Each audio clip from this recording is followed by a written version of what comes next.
That is one of the most important pieces to the puzzle is the To relationship. life.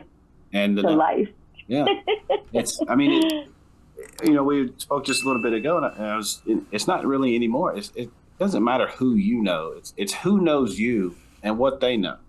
Because at the end of the day, we have these decision makers that are out of our reach that we don't know why they go one way or the other. But if we can sort of build a relationship with them, we can kind of see trends. And then you're looking at athletes and going, okay, well, I know you're not a good fit here, but you are a good fit here. So when you talk to these parents and you're trying to, give them insight and say, hey, look, these are the schools that you should look at. Look at these schools. I know you have your list, but look at these schools.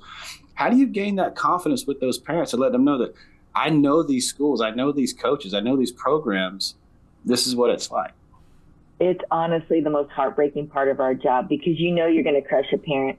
I can go with a couple different scenarios. Literally, a student athlete that darling, everybody loved her. She could play and just they chose to go to camps that they want to go to. And I know we're going to discuss that topic too, but they chose where they wanted to go and they really like this kid and everybody likes her, but her talent level wasn't there. But the coach isn't going to say, oh, girlfriend, you're really cute and you're darling. And yes, you can hit, catch and throw, but not at my layer, right? And the parent could not sit in the stands and understand how their kid wasn't going to go to this, Power 5 conference school that's just pretty elite.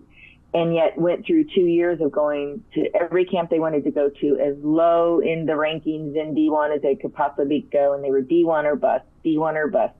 And they were definitely a family that put in that recipe, like I want this ingredient, that ingredient, and this ingredient, and really pinholed themselves. Well, guess what? They end up quitting because they were so disappointed. And so feeling they're going to disappoint their parent and feeling like we didn't do a good job for them.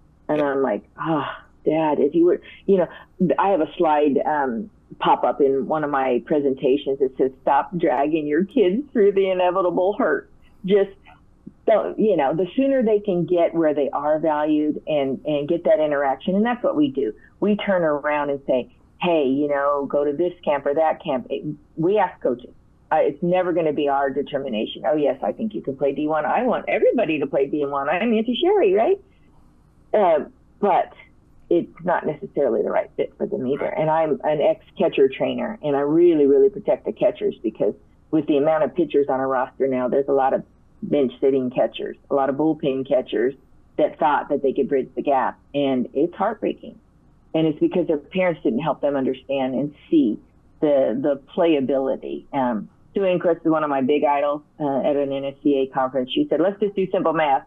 27 on a college roster, pretty average. That means 2/3 of you are going to be subs.